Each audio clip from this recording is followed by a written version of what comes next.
Welcome back, everybody. This video is extremely late and completely irrelevant, but I want to do it anyways. 2014 was a pretty great year for terrible games, and I got my hands nice and dirty, so I felt it necessary to talk about some of my worst experiences. So everything from big budget AAA titles to Steam greenlight, there's a lot of shade to be thrown, and nobody seems to be taking any lessons from it. You can find a new release to poke fun at almost every day on Steam at this point. I'm honestly excited for the future. But this list isn't in any particular order, just see it as if it's further up, it really left a sour taste in my mouth and stuck with me. I'm not playing any favorites here, I hate everything. So without further ado, here's my list of the top 10 worst games I played in 2014. Number 10. Putting Halo on this list deeply depresses me. I bought my Xbox One to play the Master Chief Collection. It felt like the perfect opportunity to dig into a series that I had only played casually, and I wanted so badly for it to go well. And I expected issues with the multiplayer launch. It's a huge release, just give it a few days to wind down. Everything should be ironed out, right? They can't screw the pooch on something like this. There's no way that you will be playing in a week or two from now and not be able to group up with your friends or have extremely long queue times or start games with uneven teams, 4v2, 3v5, it could even be 6v2, but that's crazy talk. How could the game possibly add an extra player to a team? I mean, what if we tried to play on LAN and couldn't connect to each other? Or the game forced us to teams and we couldn't switch? That would be ridiculous. And what if it didn't get fixed for months? Number 9. A Duck Dynasty game is not really something I would have expected outside of the mobile market, but that's not good enough for these kooks. They need a full-fledged title. So the call to Activision is made, and Bobby Kotick hears the sultry tones of a duck call enticing him from his office and leaps at the chance to make history. And Activision has some standards. If Activision is going to release a Duck Dynasty game, they have to pull out all of the stops, call up the Cabela guys, get them on this shit. We need QTE duck calling, shooting, driving, fishing, frog catching, treasure hunting, stealth pranking, airboat racing. Just make a putrid Frankenstein's monster of minigames. Gotta have a storyline too, but write the script like it's a sitcom without a laugh track. And we can splice in some scenes from the TV show with no context to whatever just happened in the game. The fans will really connect with that. Put it out on all of the consoles, PC too, and fuck it, let's make an Animal Crossing ripoff for 3DS. Genius. Number 8. Rambo the video game. There was competition to get the rights to publish a Rambo game. This is what we got out of a bidding war. A publisher that put the video game in the title. Well, fine, you've paid for the licensing, so you've got to do something worthwhile, right? Not on this godforsaken planet. Who are we going to get to develop this one? Let's task some off-brand company that shells out hidden object and pet simulation games with making Rambo really stand out. It looks like they already made an on-rail shooter called Heavy Fire Afghanistan back in 2011. That sounds pretty good, right? An on-rail shooter will definitely get us the big bucks. We'll have them reskin it, make it as ugly can get. Let's put in some QuickTime events with the worst camera angles known to man. Turn Rambo into a toxic waste victim. Have like 3 enemy models. There's no point in any variation. Oh yeah, voice acting. Well, instead of getting voice actors, let's just rip the movie audio from a bootleg VHS tape. Sell it for, say, $40? Number 7. Whoever has power of attorney needs to pull the plug on Atari right now. Don't waste another second. We're getting games that belong to IPs that nobody gives a shit about.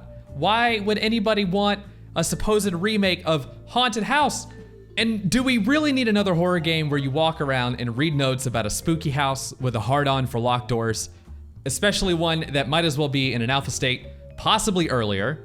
The game's performance was terrible. You could clip and see through walls and doors, and at release, some doors wouldn't even open unless you tried them first, then completely restarted the game so the computer fairies could figure out how to turn a knob. And they didn't worry about shelling out for voice acting, they just hired low-grade people from a website with different recording setups, where the only consistency is that everything is bad. The audio quality is shit, the acting is shit, the guy voicing Stan sounds like a text-to-speech program, the subtitles are wrong! Everything involving horror is dull as fuck, along with the visuals. There's this potion system that you use to solve puzzles, and they require regents that if you didn't get or use on the wrong potion, you could end up locked in a room with no way out except a previous save file. It is completely terrible. Number 6. Overcast, Walden in the Werewolf is not worth playing for free, much less the dollar price tag that it holds on Steam currently. Touting that it was played by PewDiePie and Markiplier on its page like they won some kind of award, and Markiplier even titled one of the videos, Scariest Game of the Year, but I'm going to hope and pray that that was some kind of sick joke. A joke that is incredibly offensive to every one of my sensibilities, but most importantly, my fucking hearing. How could you ever put somebody through that kind of torture?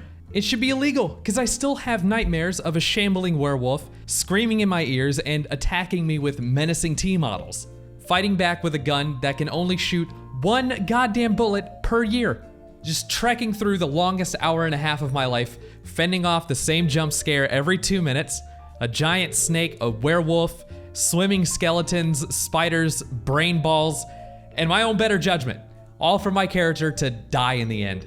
No positive resolution. I got nothing out of that horrific ordeal. Number 5. Time Ramesside is incredible. It's had 5 unsuccessful Kickstarter campaigns, 3 names, and 1 million coats of paint, and now a change in leadership after Jason Welch was arrested and then weirdly tried to lie around it on social media. It makes the whole ordeal kind of sad now that it's all but confirmed that someone behind the game has just a few screws loose, but it's kept me interested in whatever the hell is going on with the game at least. When it released, it was a landfill of Unreal Engine 4 stock assets held together with spit and dreams, and it's not that much better now. They've at least upgraded to duct tape. Every single facet of the game is fucked up inside and out. There's nothing that really stands up above the rest. But as an early access title, there is still room for improvement, and I honestly can't wait to see what gets pushed out as the final build. Watching the game blossom has been nothing short of amazing, and at least the advertising is true to the product.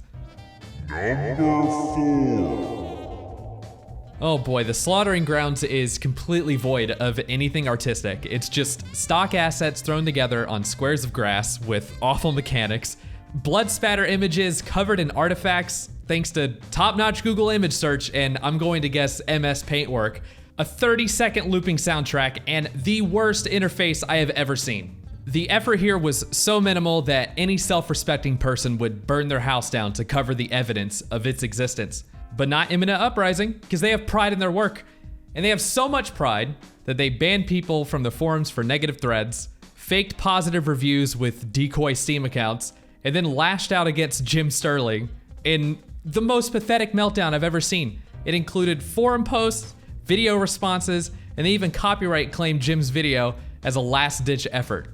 This game is a crowning example of how not to do anything, ever. An absolute failure. Number 3. I just really want to play a good Spider-Man game. Why can't I have that? What did we do wrong? All we get are these stories that are riddled with villains, and they never give any time for exposition, half-assed web swinging that lets you endlessly attach to the skybox during certain parts of the missions, just removing any skill level at all. It just makes it incredibly easy for no reason.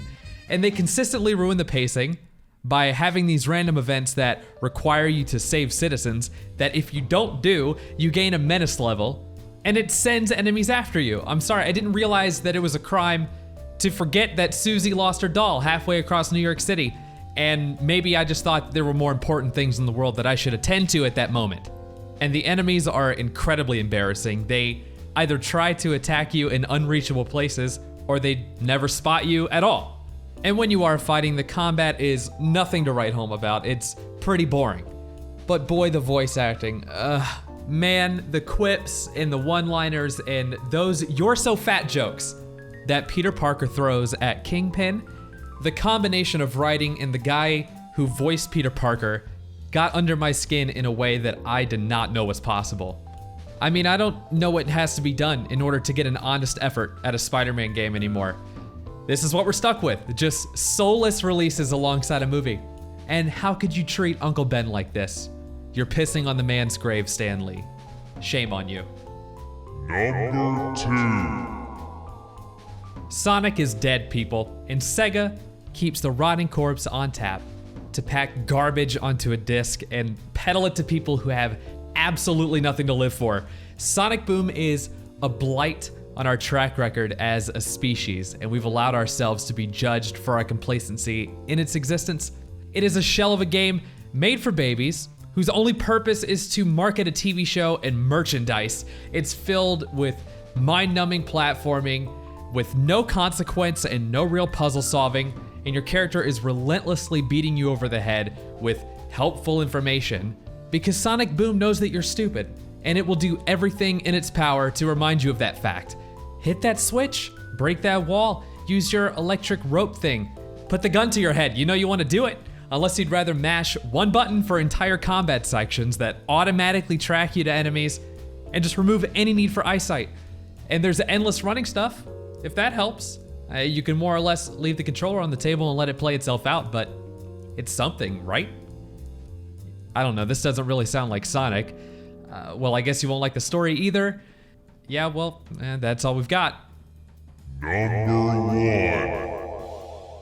Ubisoft, I feel like I can't rest a day before you're shoveling more shit down my throat.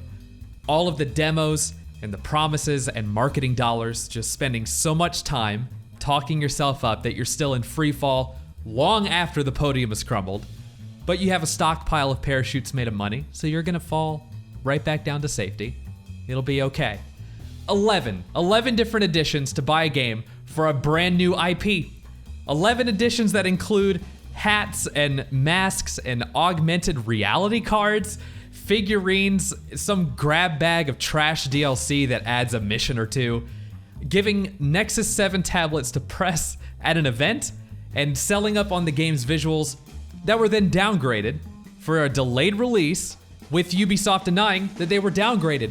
And when people found the deactivated settings on the PC version, they made this ridiculous statement and just shot themselves in the foot with a fucking nuke.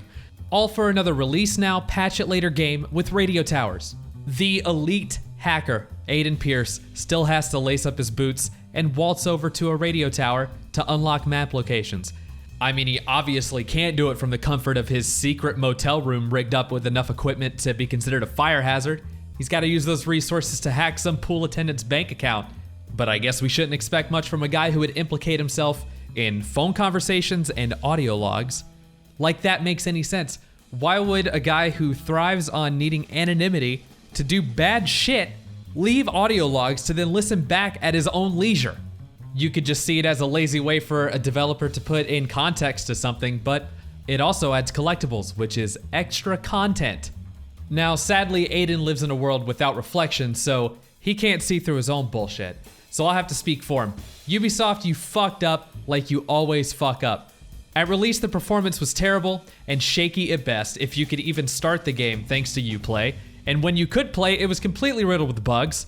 The enemies would have been better as cardboard cutouts. You gave them phones that have explosives in them that Aiden can hack into and trigger. Do you see how stupid that decision is?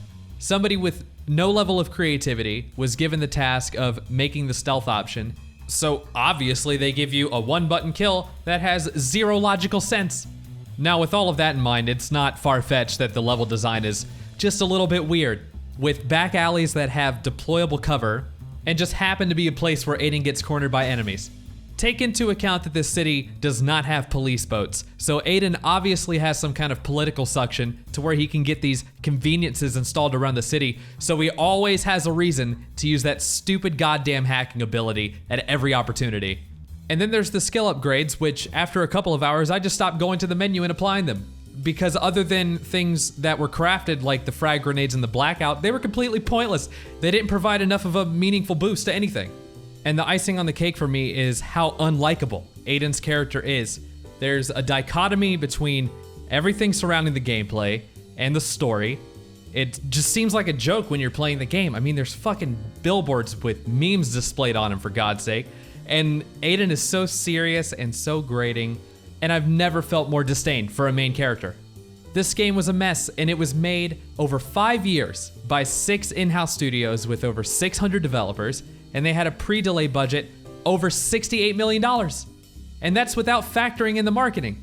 And after all of that shit, they still break their first day sales record, selling 4 million copies in the first week, and now they've shipped out over 10 million in total. We get what we ask for. Well, that's the list, and I want to apologize again for how late it is. A combination of personal problems and my profound laziness is deadly. But hopefully everything is cool at the end of this year, and I can release a video in a timely manner on the same subject, covering the worst games I play in 2015. And maybe you're still around by then. I hope you enjoyed the video, and I'll see you later.